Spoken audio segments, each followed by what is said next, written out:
Hello and welcome to linear momentum in 2D. We're going to expand to 2 dimensions now. Not too much is going to change, but as you can probably guess, vectors are going to show up here. Hope y'all are enjoying the snow. I certainly am. I'm recording this on MLK Day. And I am in a lot of pain from the marathon, but I'm still going. Let's just say it's very hard for me to go up and down the stairs, and I'll leave it at that. So anyway, not much is really going to change about this idea. So I'm going to show you all some of the concepts. Then we're just going to roll right through some practice here. And yeah, that'll be about it. So there will be some homework posted on AP Classroom that I want you guys to do. Just another weekly practice set. I'm going to try to throw in some more two-dimensional type momentum questions. And another important thing too, right? Just a reminder, pretty sure I said this in class, but quiz will be our first in-person day of class. Right, so as of now, we got Monday, Tuesday, Wednesday, Thursday, Friday. As of now, these are all out. And so Thursday could potentially be the first day for me to give you guys that quiz. So that would be, looks like block 5. I want to say, and then block 1 on Friday. Yuck. Well, it'll be what it'll be, right? So, right, that's potentially the 2 quiz days. So get ready for that. Just on a side note, right, to get ready, if I jump on over here and we go here, we got this linear momentum practice set. That's 70 pretty solid problems. And then, of course, the AP Classroom problems will be good. All right, so anyway, without further ado, what are these concepts? So nothing really changes all that much. So this is still true, right? Only thing we're going to add here is little vector symbols, right? So momentum is now a vector. Velocity is obviously a vector. And mass is what we call a scalar or just a number, right? So essentially, if an object, let's say this is 2 kilograms, has a velocity or a speed the size 3 meters per second, right? Let's say this is the velocity vector. Then we might say its momentum would be twice as long. All right, so this would be the momentum vector, right? Because you're multiplying by the scalar of 2. Right, so momentum is now a vector. This has some implications here. So number 1, anytime you're dealing with a system of a bunch of objects that are all sort of going different directions. Let's say they have different momentum vectors. Right, so P2, P3. What we would say is P of the system would just be the sum of the momentum of each object in your system. Right? So if those 3 objects are part of my system, I would just add all of those up. Another thing too, right? So if I have an object, and let's say this is its momentum vector. Now that momentum is a vector, keep in mind, I can now break this into components. Right? So we might call this Px, Py, And so that has some implications, right? If you know the components of the momentum vector, we might say that P, we could write it this way. We could use the bracket, Px comma Py, right? So those are the components. We could even say P as a vector equals Px as a vector plus Py. Right? And we can also say this, right? So the magnitude of any momentum vector will be the square root of Px squared plus Py squared. Now notice, right, sometimes I'm writing the hat here and sometimes I don't, like over here. So if you don't write the hat, then essentially you're saying, right, that this is the magnitude of said vector, whereas if you write the hat, this is the vector quantity, right, just the normal vector. All right, so it's just sort of a shorthand here, right? So all the way down here, these are also magnitudes. So anyway, and really, as far as equations go, that's essentially about it, right? So we're just going to use these next few sort of extra concepts to solve some basic problems. Everything else is still true, right? So we have that change in momentum equals F net times delta t, right? Remember, we called this the impulse, right? So this is still true, except now we're just going to put hats, right? So F net delta p. What does delta p look like as a vector, by the way? Well, consider this, right? So if this is p initial as a vector, and this is p final as a vector, delta p would look like this as a vector. Right? And so if you remember back to our tip to tail addition stuff, this makes perfect sense. Pi as a vector plus delta p as a vector equals p final as a vector.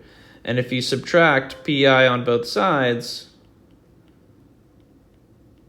right, you get literally the definition of what a change is. That's final minus initial. All right, so that's just so that you can kind of visualize all this stuff. Remember, when you add vectors together, they always make some kind of triangle.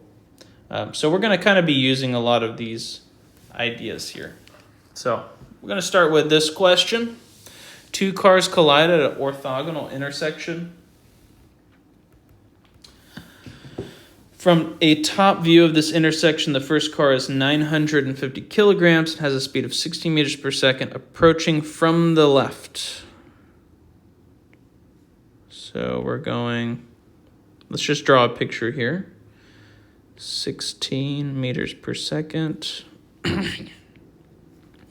And the second car is approaching from below. So that's going to be down here. From below.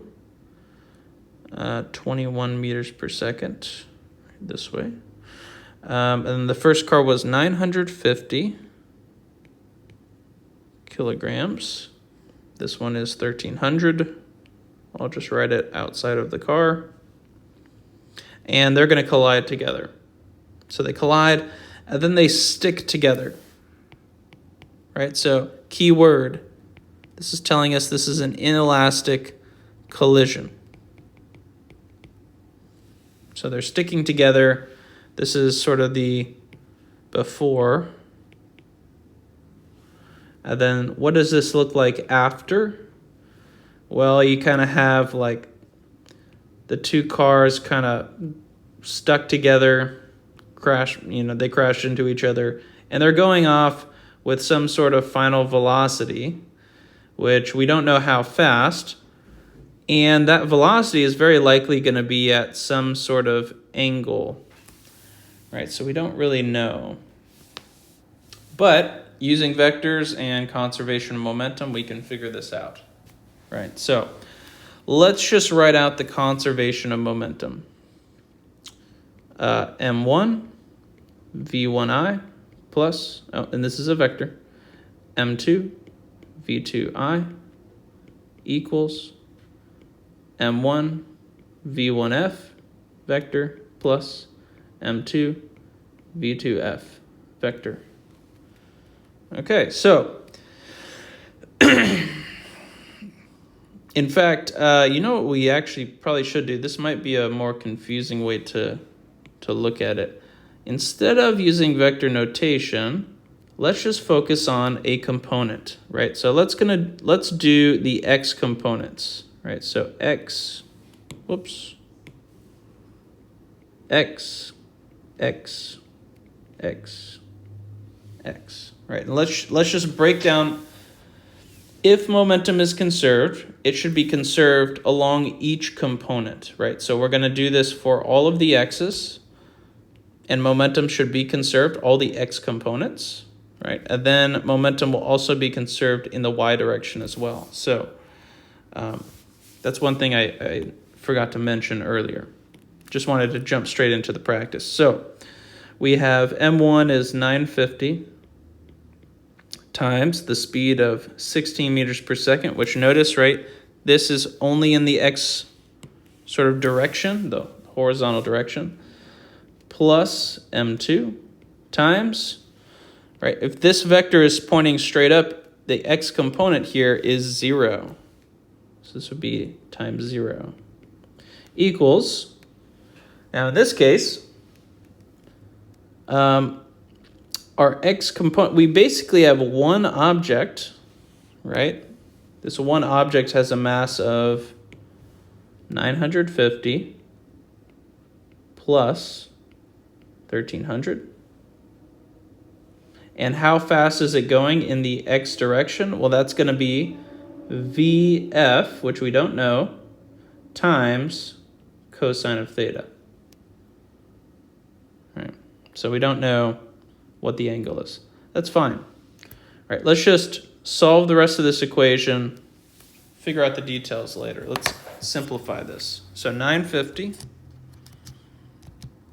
times 16, that's 15,200 equals 950 plus 1,300, that is 2,250 times VF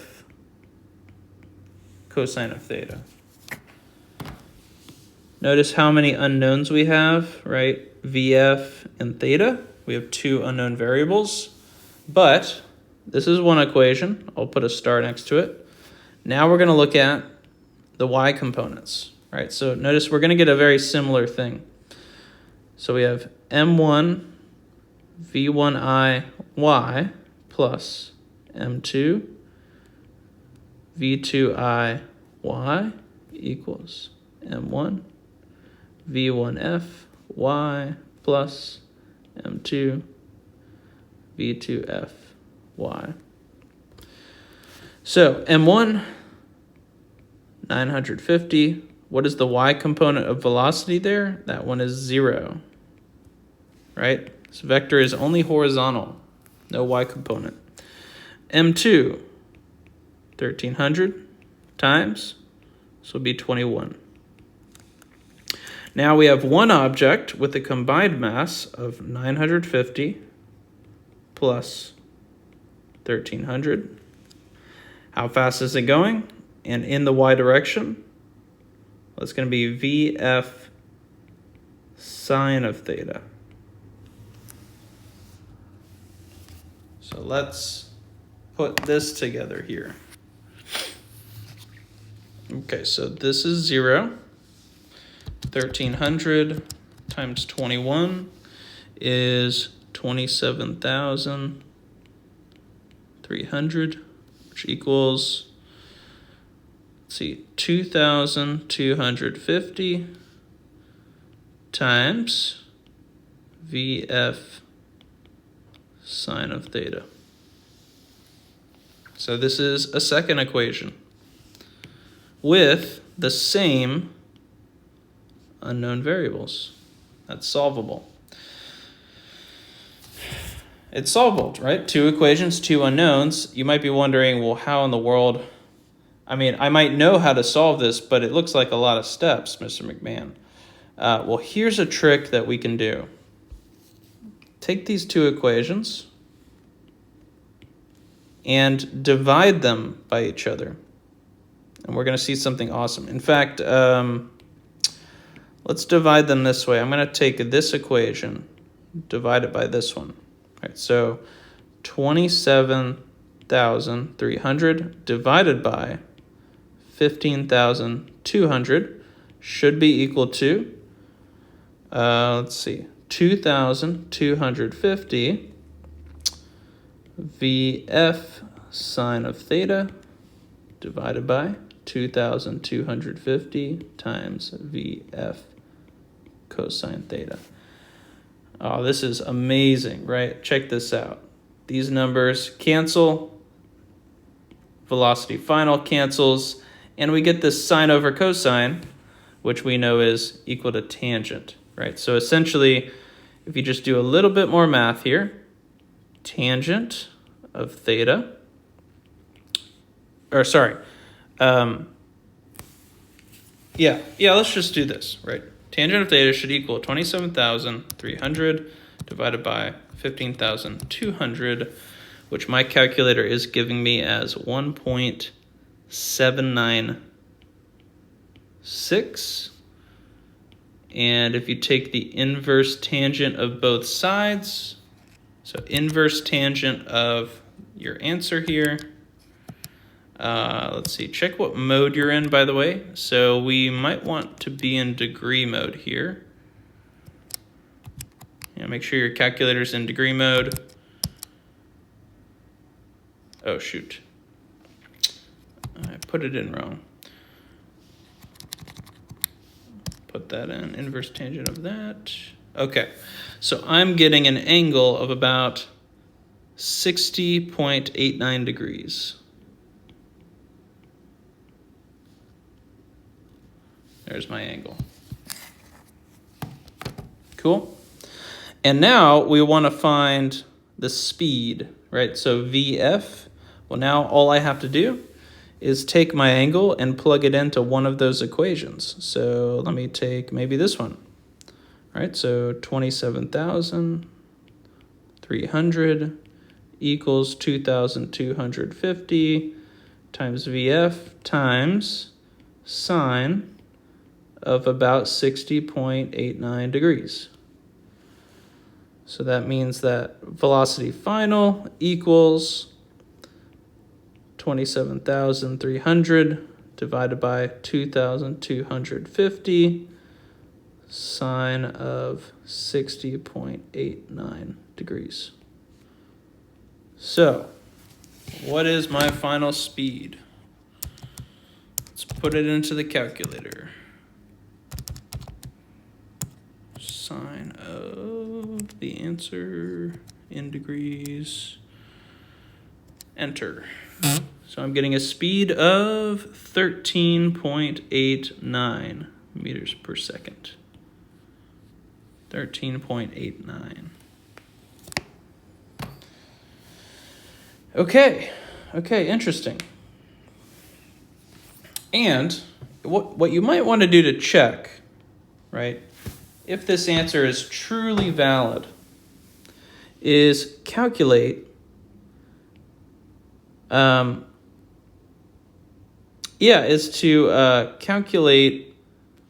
the momentum final in the x direction. Does it equal the momentum initially in the x direction? I don't have time to do that in this video. I've already taken long enough on this question. But you can verify all of your answers. All right, so you can check these. You have the angle. You have your final speed. You can calculate the final momentum of the system. And then over here, right, you can calculate the initial momentum of the system would just be in the x direction, right? This is essentially where your PI x comes from, and this is where your PIY would come from. Right? You can verify that it gives you the same number here as it does here. I'll leave it to you if you want to check that. So let's move on to the next question. You throw a piece of bread into a lake full of birds, a 9-kilogram Canadian goose coming from the south. So we got the goose here, 9 kilograms. At 1.3 meters per second, 1.3 meters per second. There's a 4-kilogram duck coming from the west. 4-kilogram duck coming from the west, 1.1 meters per second, and a 4-kilogram seagull.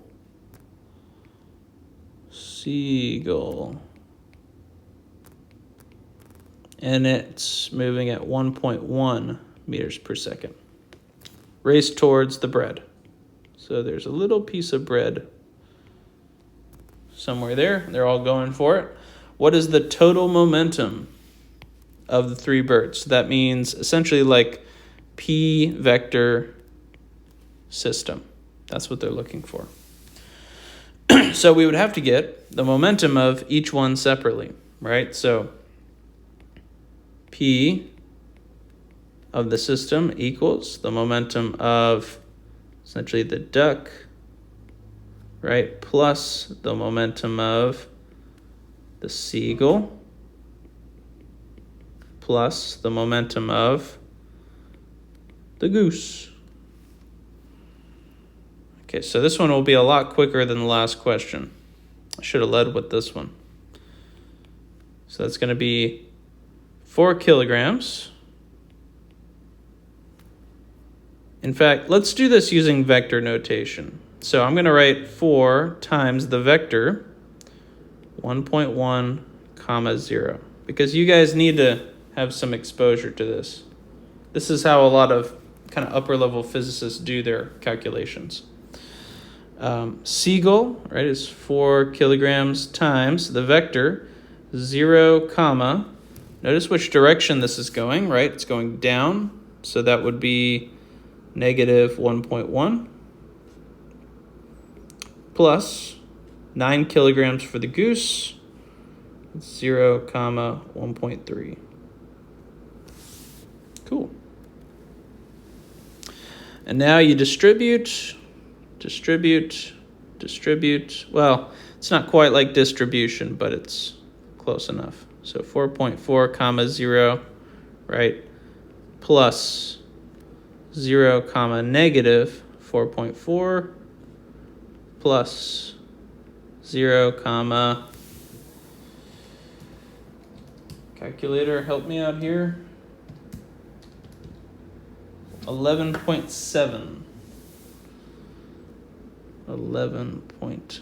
So that's the goose. Yep, seems to be right.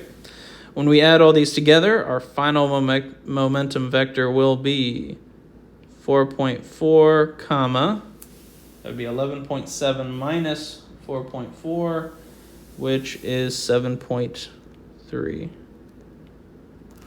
So this right here would be the momentum of the system. If you look up any physics stuff online, you might also see this notation. Just know that these mean the same thing. So if you see 4.4 I hat plus 7.3 j hat, these are actually just different. This is just a different like notation, but these essentially mean the same thing. They're equal to each other. We're going to be using this kind of notation though, so don't worry about it. If that doesn't make sense to you, just forget about it. Okay, now here's where I want to show you one last thing, and that is collisions, namely elastic collisions.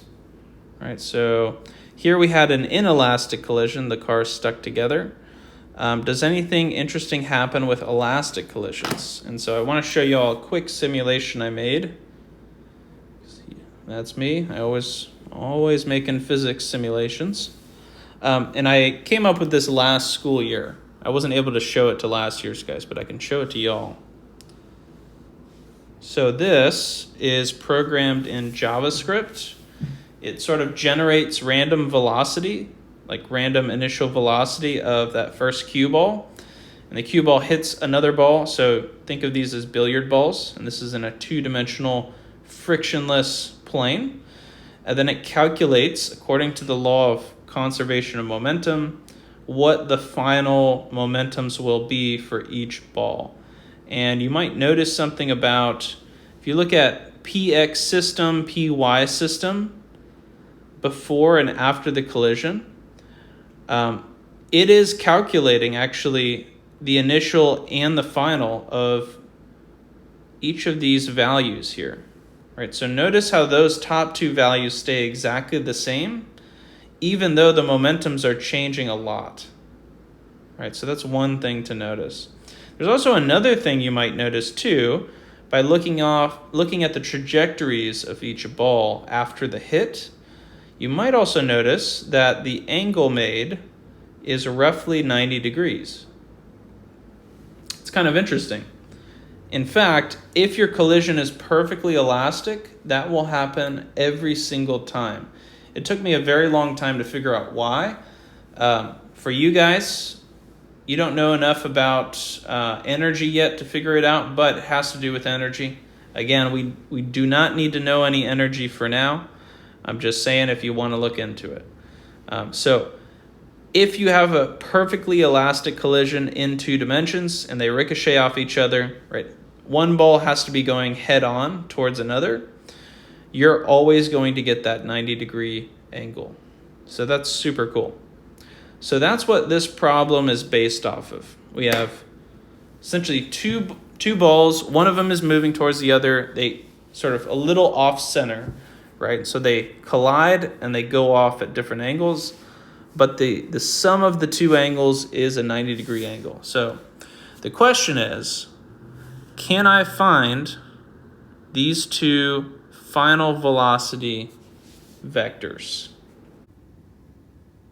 Okay, so we're going to use the conservation of momentum to figure out what these two final velocities are after the collision with these two elastic objects. Okay, so let's just set up the law of conservation of momentum in the x direction. We're going to get something out of that. And then later on, we're going to set up the law of conservation in the y direction, and we should get something out of that too. All right, so first, let's just write it out. M1 V1I x plus M2 V2I x equals M1 V1F x plus M2 V2F x. All right, so M1 is what I'm going to call the 5 kilograms. So M1 is 5. V1I x is 6. All right. M2 is the 3 kilogram, but there is no velocity initially. So that's going to be a big old 0. So that's nice. M1 is 5. V1Fx, okay, so this is going to be how fast it's going. So V1F, but not as a vector. And then times cosine of 30 degrees. All right, hopefully you can see that, right? There's a triangle here. This is V1Fx, V1Fy, right? So hopefully you can see the cosine would give us what we need. And then plus 3, right, times V2F. This would be cosine of 60. Right, for the same reasons. You could draw a little triangle. This is V2Fx, x. This would be v2fy. So something we're going to have to come back to is the fact that this final y velocity is actually in the opposite direction as this one. That's not a problem for x, right? This one and this one, they're going to just add together. But when we get to the y components, we're going to have to keep that in mind. I almost made a mistake when I first recorded this. So anyway, we get 30 on the left side. And instead of working with cosines and sines, I'm just going to calculate them. So 5 times cosine of 30, I'm just going to put it straight into the calculator and just work with whatever number I got. So 4.33 roughly, v1f. Then I'm going to do 3 times cosine of 60. Oh, yeah, this one's going to be exactly 1.5. Cosine of 60 is 1/2. All right, so this is a really important equation, right? It's going to relate the final velocities of each two object. So that's cool.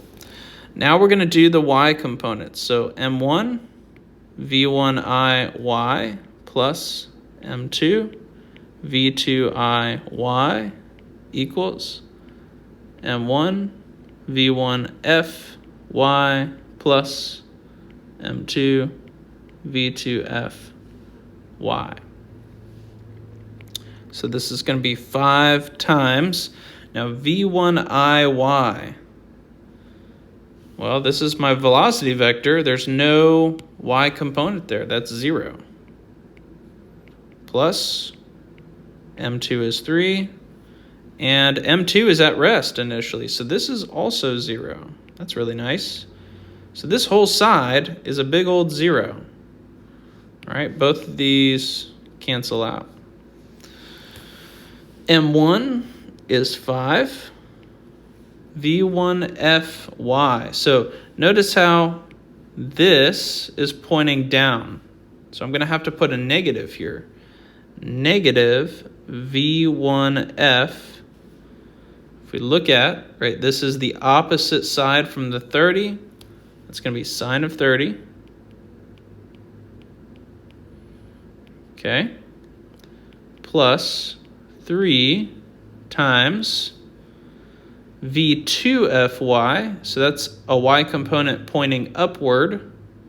We're going to have positive v2fy. Oh, sorry, v2f times sine of 60. And again, let me just get the direct numbers here. So sine of 30 is 1/2, so I get, looks like negative 2.5 v1f. And then 3 times sine of 60 is going to be 2.6 roughly. So plus 2.6 v2f.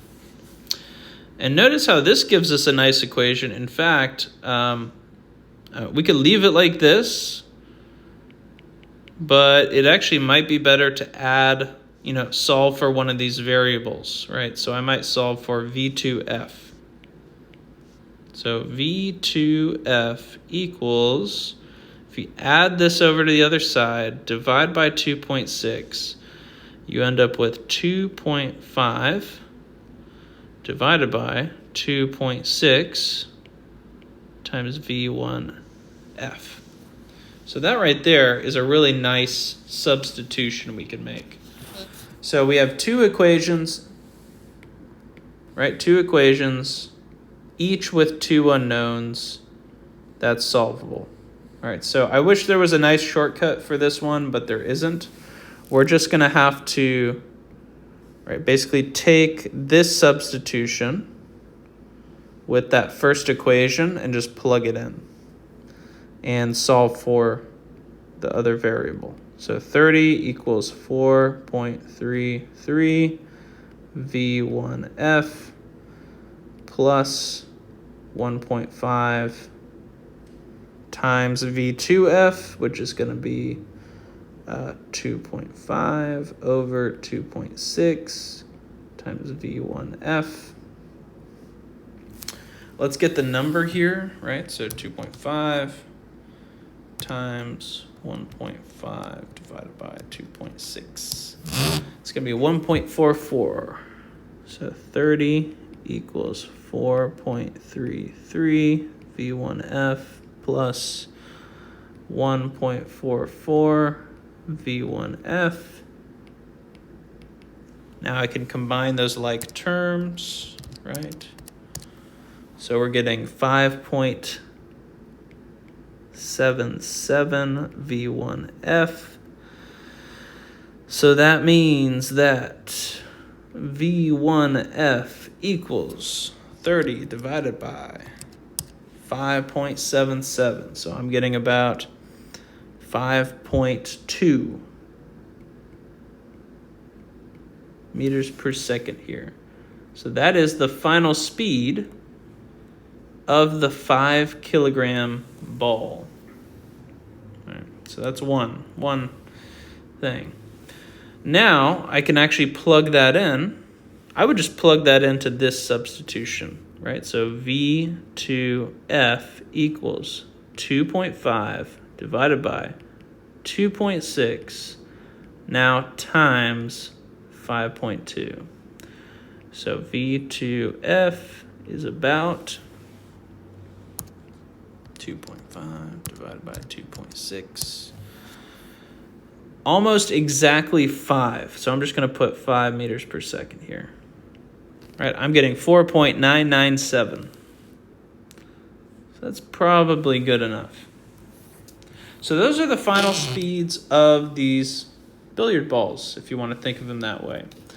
And what you might want to do is actually just check, was momentum conserved? Like we did a lot of algebra here, and maybe you don't quite trust your numbers. Well, we can verify this, right? Because we know momentum should be conserved in the x direction. So that means like total momentum in the x direction should equal final momentum in the x.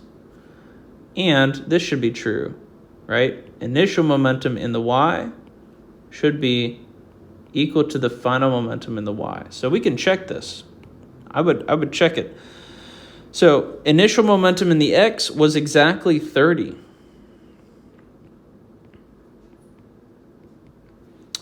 Final momentum in the x direction would be 5 times the final momentum of object 1 times cosine of 30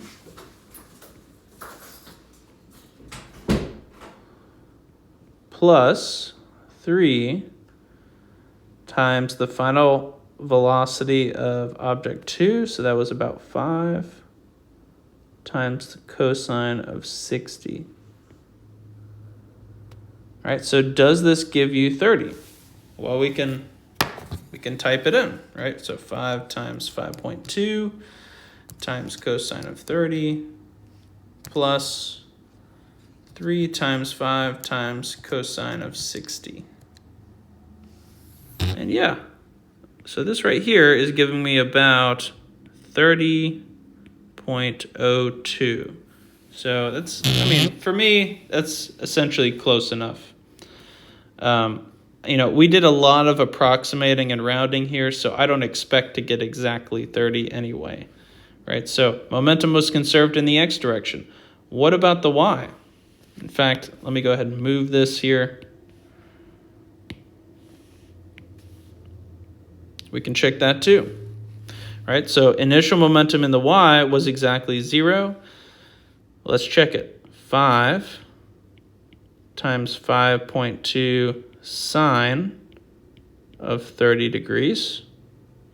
And let's see, was this up or down? This was down. So this would be negative 5.2. Right, because we're talking about this component here, which is pointing downward. And then plus 3 times positive 5 sine of 60. All right, so what are we getting? Let's see. 5 times negative 5.2 times sine of 30 plus 3 times 5 times sine of 60. And wouldn't you know it, I'm getting about negative 0.01. So off by 1/100th. Pretty darn good. Pretty darn good. So, hope you got a lot out of this. Most of the AP questions, I would say, focus on sort of one-dimensional collisions, but I would say it's really nice to know some of this other stuff too. Back when I took AP Physics, 2D collisions were a lot more emphasized, but you'll see. So do the homework in AP Classroom for this week, and there should be some two-dimensional interactions in there for you to give you a sense for what you can expect. So go outside, play in the snow, have a good day.